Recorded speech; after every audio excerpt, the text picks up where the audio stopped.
Olá, bem-vindos ao programa Portal de Luz. Nas situações que temos vivido durante a quarentena, temos sido colocados à prova para testar a nossa fé e também a nossa capacidade de discernir sobre as nossas atitudes e pensamentos. Emitirmos vibrações no bem e na gratidão, mantermos o otimismo e a alegria são fundamentais para vencermos os desafios que nos são impostos. Nós vamos hoje mostrar como são sempre tão atuais os ensinamentos do Evangelho para nos trazer forças nesse momento. Mas antes, nós vamos ouvir juntos a prece na voz de Chico Xavier. Lembra-te das mercês que o Senhor te concede pelos braços do tempo e espalha gratidão e alegria onde estiveres. Repara as forças da natureza a emergirem serenas de todos os cataclismos. Corre a fonte cantando pelo crivo do charco. Sussurra a brisa melodias de confiança após a ventania destruidora. A árvore multiplica flores e frutos além da poda. Multidões de estrelas rutilam sobre as trevas da noite, e cada manhã, ainda mesmo que os homens se tenham valido da sombra para enxovalhar a terra com o sangue do crime, volve o sol em luminoso silêncio, acalentando homens e vermes, montes e furnas. Ainda mesmo que o mal te golpeie transitoriamente o coração, recorda os bens que te compõem, a riqueza da saúde e da esperança, do trabalho e do amor, e rejubila-te buscando a frente. Tédio é deserção, pessimismo é veneno. Encara os obstáculos de ânimo firme e estampa o otimismo em tua alma, para que não fujas aos teus próprios compromissos perante a vida. Serenidade em nós é segurança nos outros. O sorriso de paz é arco-íris no céu de teu semblante. Regozijai-vos sempre, diz-nos o apóstolo Paulo, e acrescentamos: rejubilemo-nos em tudo com a vontade de Deus, porque a vontade de Deus significa bondade eterna. A vida durante a quarentena trouxe desafios para todos nós. Saber mantermos a fé e a esperança, mesmo num cenário tão incerto, buscarmos pensar no nosso semelhante, ajudando aqueles que ficaram em situação pior do que a nossa, através de ações de caridade, conviver de maneira harmoniosa dentro de casa com os nossos familiares, que talvez antes da pandemia pouco tínhamos a chance de conversar. São alguns exemplos de atitudes que podemos desenvolver dentro de nós nesse momento. Mas há outra lição muito importante. Diante desse mundo cheio de incertezas, temos que prestar atenção para o que temos feito dos nossos pensamentos e de que forma nós temos externado esses pensamentos, em palavras, em posts na internet, em conversas online. A tolerância e a compreensão que devemos ao nosso semelhante e, principalmente, às pessoas que têm opiniões diversas das nossas, tem de ser o nosso objetivo. De nada adianta tentarmos dar o nosso melhor em outras frentes, mas cairmos na maledicência julgando os nossos irmãos, quer sejam eles pessoas distantes ou próximas a nós. Ainda que pareça algo muito normal e corriqueiro nos reunirmos nas redes sociais para comentarmos as atitudes alheias, é bom lembrarmos que nós somos completamente responsáveis por tudo o que pensamos, escrevemos e falamos. Assim como o nosso semelhante também responderá por tudo o que ele fala, faz, como trata os outros, e não cabe a nós julgá-lo pelo que ele falou, nós temos que prestar atenção em o que nós estamos expressando e escrevendo e falando ao longo da nossa vida. Então, não participar de conversas negativas, quando se fica fazendo julgamento sobre o comportamento de outra pessoa, é uma boa atitude. que vai nos ajudar a sermos melhores cristãos e vai até ajudar o nosso próximo, porque não estaremos dando corda, como se diz, para conversas que só levarão a termos vibrações negativas. As palavras de Jesus sempre esclarecem os dilemas morais da humanidade.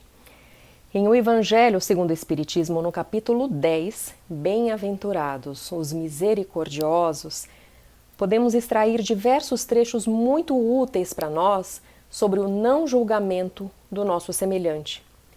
Não julgueis, a fim de não serdes julgados, porquanto sereis julgados conforme houverdes julgado os outros. Empregar-se-á convosco a mesma medida de que vos tenhais servido para com os outros. É desse capítulo uma das parábolas mais marcantes de Jesus e de maior clareza na sua compreensão, a da mulher adúltera, e que diz assim: Então os escribas e os fariseus lhe trouxeram uma mulher que fora surpreendida em adultério, e pondo-a de pé no meio do povo, disseram a Jesus: Mestre, essa mulher acaba de ser surpreendida em adultério. Ora, Moisés, pela lei, ordena que se lapidem as adúlteras. Qual a sua opinião sobre isso? E diziam isso para o tentarem e terem que depois o acusar. Jesus, porém, abaixando-se, entrou a escrever na terra com o dedo.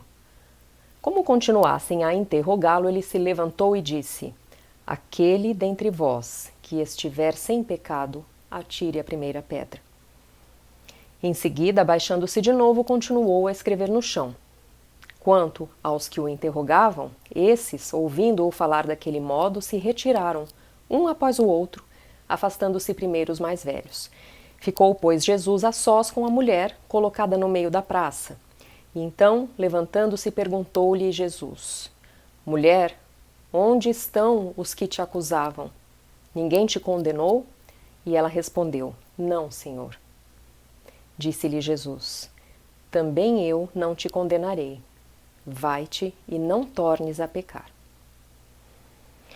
Jesus, que deu todas as provas do quanto nos amava, mesmo observando as nossas imperfeições, colocou nessas palavras duas grandes certezas para nós. Primeiro, pode parecer muito certo para nós mostrarmos as nossas verdades para alguém que julgamos estar errado, mostrar as nossas opiniões que julgamos serem superiores, como queriam fazer aqueles homens com a mulher adúltera. Mas não devemos acusar o próximo sem antes olharmos para as nossas próprias fraquezas e imperfeições. E segundo, as portas estarão sempre abertas para aqueles de nós que decidirem abandonar os seus pecados, os seus erros e seguir convictos do bem. Foi esse o convite que Jesus fez para aquela mulher. Atire a primeira pedra aquele que estiver sem pecado, disse Jesus. Ele não defendeu a tese de que aquela mulher não houvesse cometido algum erro. Ele estava aqui, encarnado entre nós e vendo o quanto todos nós ainda estávamos moralmente atrasados. Tanto os homens quanto a mulher adúltera haviam cometido erros. Ele tinha essa compreensão, mas ele quis nos ensinar o amor, o perdão, plantou a semente dessa verdade entre nós. E, aliás, cá estamos nós até hoje tentando entender e praticar as lições do Mestre Jesus. Quando nós tentamos impor as nossas leis, o nosso julgamento sobre os nossos irmãos, como fizeram aqueles homens com a mulher adúltera, só estamos mostrando para nós mesmos que ainda não conseguimos praticar a lei do amor ensinada pelo Cristo na sua maior pureza. Mas Jesus nos ama incondicionalmente, mesmo quando damos provas de que ainda não o compreendemos. Vamos tentar refletir quantas vezes agimos dessa forma ainda nos dias de hoje, julgando o nosso próximo, buscando mesmo nos sentir superiores a ele ao acusá-lo de algum erro.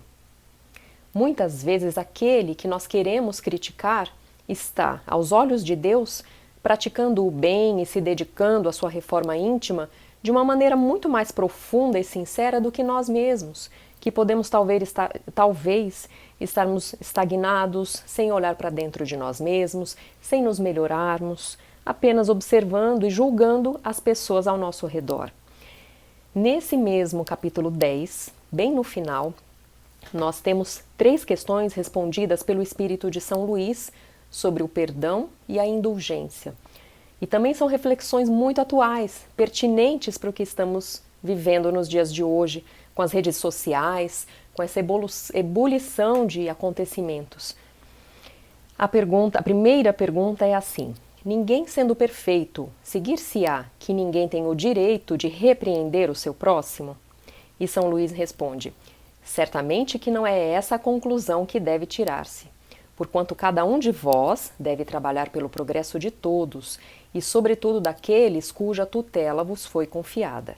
Mas, por isso mesmo, deveis fazê-lo com moderação, para um fim útil, e não, como as mais das vezes, pelo prazer de denegrir.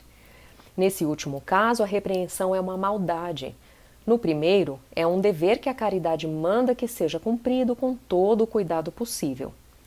Ao demais, a censura que alguém faça a outrem deve, ao mesmo tempo, dirigi-la a si próprio também, procurando saber se não a terá merecido.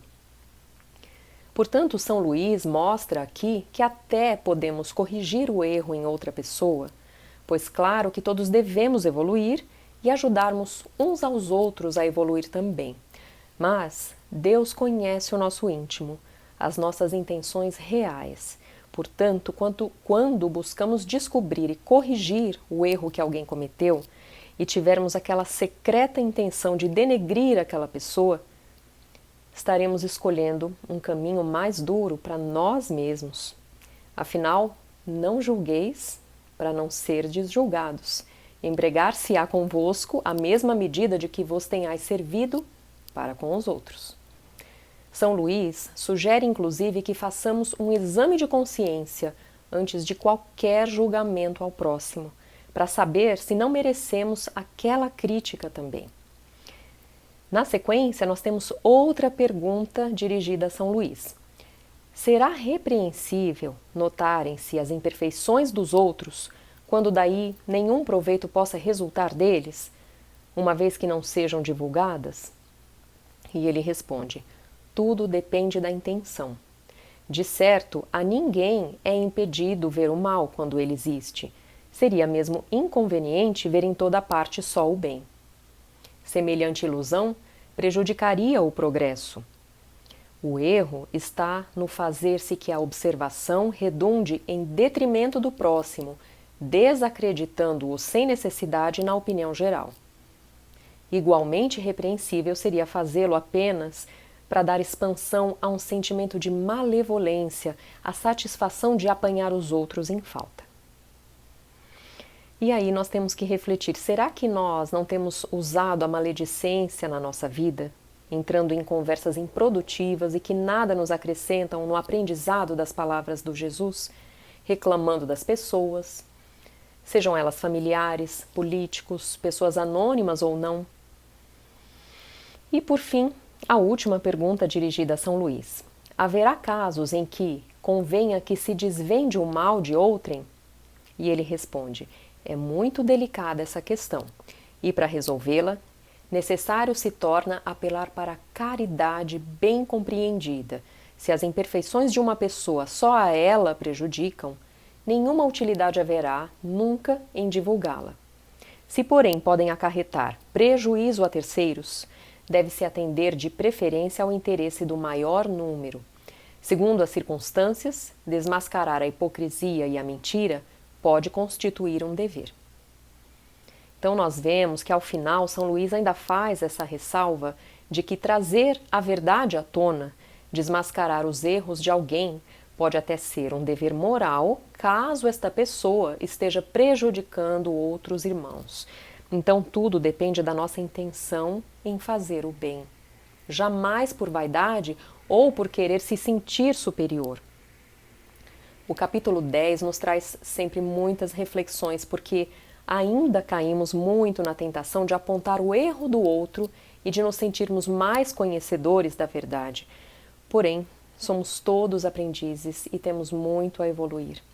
E só podemos nos responsabilizar de melhorar as atitudes de uma única pessoa, nós mesmos. Vamos agora para um breve intervalo e já voltamos. A Creche Lar do Alvorecer é uma entidade assistencial mantida pelo Grupo Espírita Caibar Schutel. Localizada em Diadema, tem como propósito trabalhar pelo desenvolvimento de uma cultura de paz através da educação e da assistência a crianças, jovens e adultos. São 250 crianças atendidas diariamente. Conheça nossas atividades e colabore conosco pelo ideal de um mundo melhor.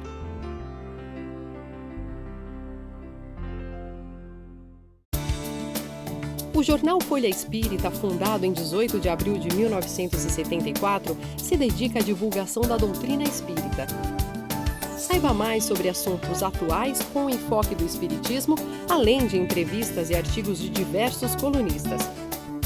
Você pode escolher na versão digital ou impressa. Acesse e faça sua assinatura. www.folhaespirita.com.br. Olá, nós vamos ouvir agora a nossa amiga Sandra Marinho com o quadro Educa a Tua Alma. Queridos amigos, queridas amigas, já repararam como as pessoas, de modo geral, estão de certa forma reclamando e se queixando de alguma coisa? Reclamamos do trânsito, do preço dos alimentos, dos políticos, dos serviços públicos, dos fornecedores, do transporte público, do calor, do frio, da chuva, da falta da chuva, enfim. As mães reclamam dos filhos, os casais reclamam um do outro, os filhos dos pais, os alunos dos professores, e os professores encontram razões de sobra para reclamarem dos alunos.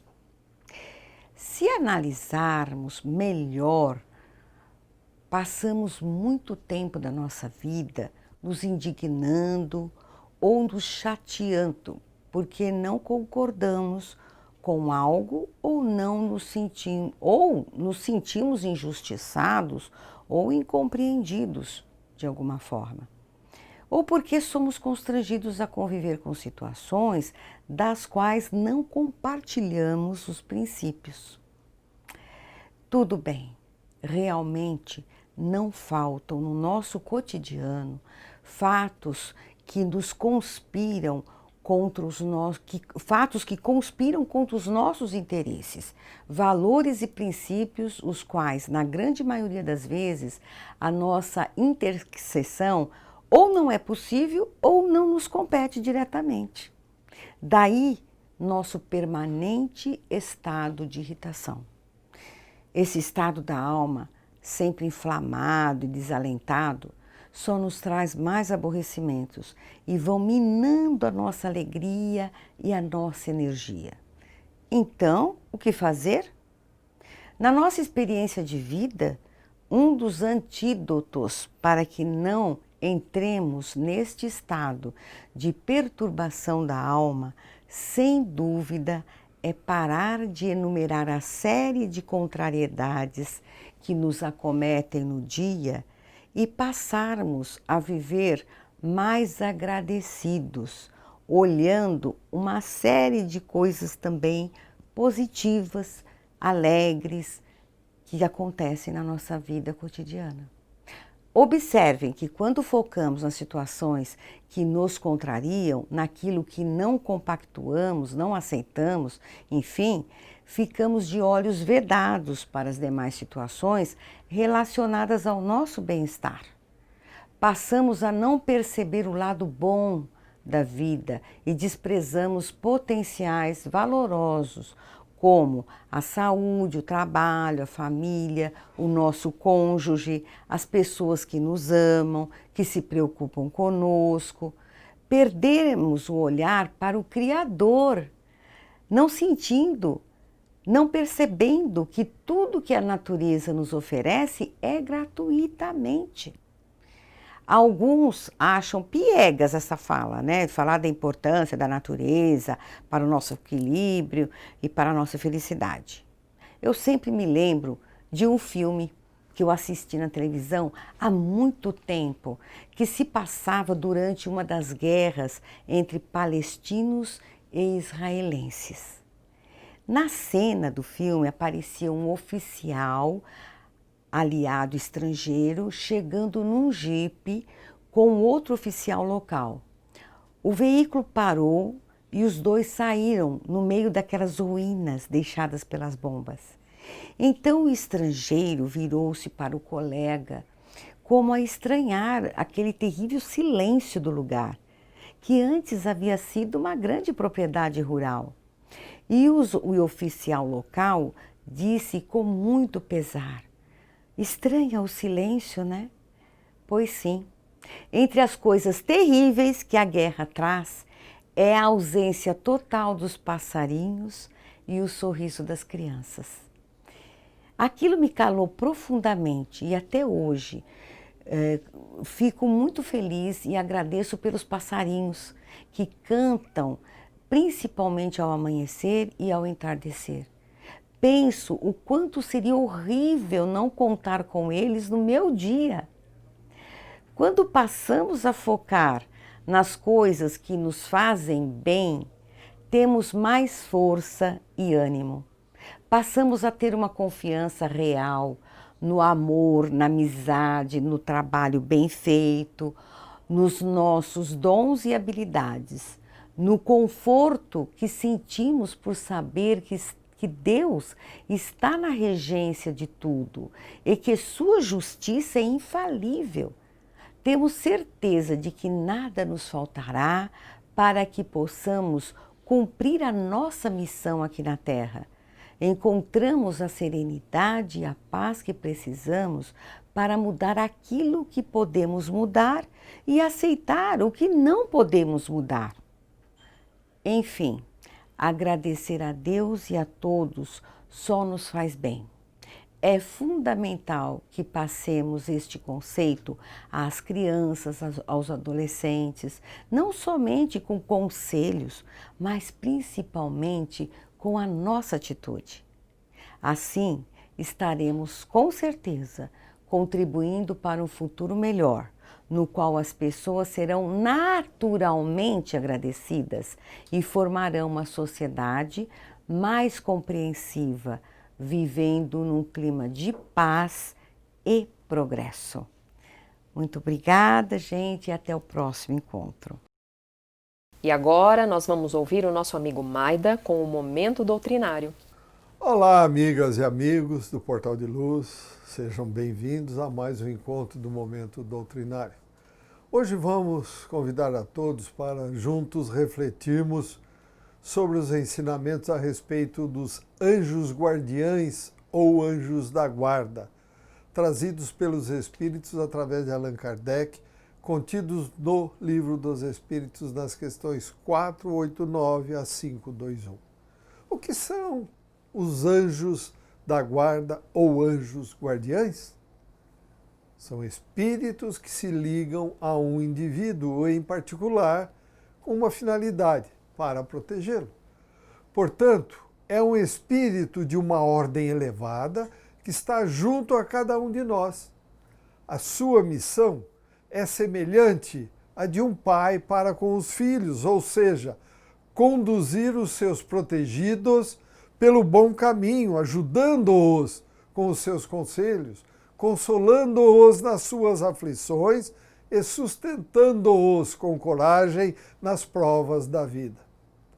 Os anjos da guarda estão ligados aos encarnados desde o seu nascimento até a morte, o desencarne, e frequentemente os seguem após a desencarnação e também através de numerosas existências. O anjo da guarda tem uma missão voluntária, porém obrigatória após a aceitação e escolha dos seres a proteger. Para uns é um prazer, para outros uma missão ou um dever. O anjo da guarda pode afastar-se do protegido quando este se mostra rebelde às suas advertências, submetendo-se mais à influenciação dos espíritos inferiores. O anjo da guarda afasta-se, mas não o abandona, não abandona o protegido, retorna assim que é chamado. Os espíritos conclamam-nos a conhecer melhor esta verdade a respeito dos anjos da guarda. Quantas vezes eles nos ajudariam nos momentos de crise? Quantas vezes eles nos salvariam dos maus espíritos? Interpelai vossos anjos da guarda, estabelecei entre vós e eles essa terna intimidade que reina entre os melhores amigos. Não penseis em lhes ocultar nada, pois eles são os olhos de Deus e não os podemos enganar. Estão sempre à nossa disposição, basta que o procuremos com vontade, determinação e lealdade. A ação dos anjos da guarda em nossa vida é oculta, pois se tivéssemos certeza do seu apoio, não agiríamos por nós mesmos, e então o espírito não progrediria. Para pedir a proteção dos anjos da guarda, liguemo-nos a ele com fé, vontade e o coração, dando-lhes o nome que quisermos. Chegará um momento em que o encarnado não necessitará mais da proteção do anjo da guarda, pois será capaz de guiar-se por si mesmo.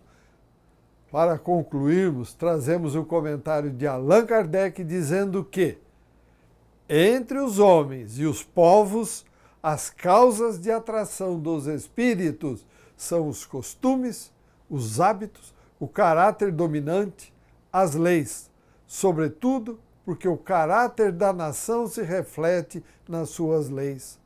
Os homens que fazem reinar a justiça entre eles combatem a influência dos maus espíritos, estando, portanto, em consonância com o universo, o que facilitará a ligação constante com o anjo da guarda. Boas reflexões, obrigado pela sua companhia, saúde e paz e até o próximo encontro. Vamos encerrando o nosso programa de hoje por aqui. Mandem as sugestões de temas que vocês queiram ouvir aqui para o nosso e-mail portaldeluz@folhaespirita.com.br. Muito obrigada e uma ótima semana para todos.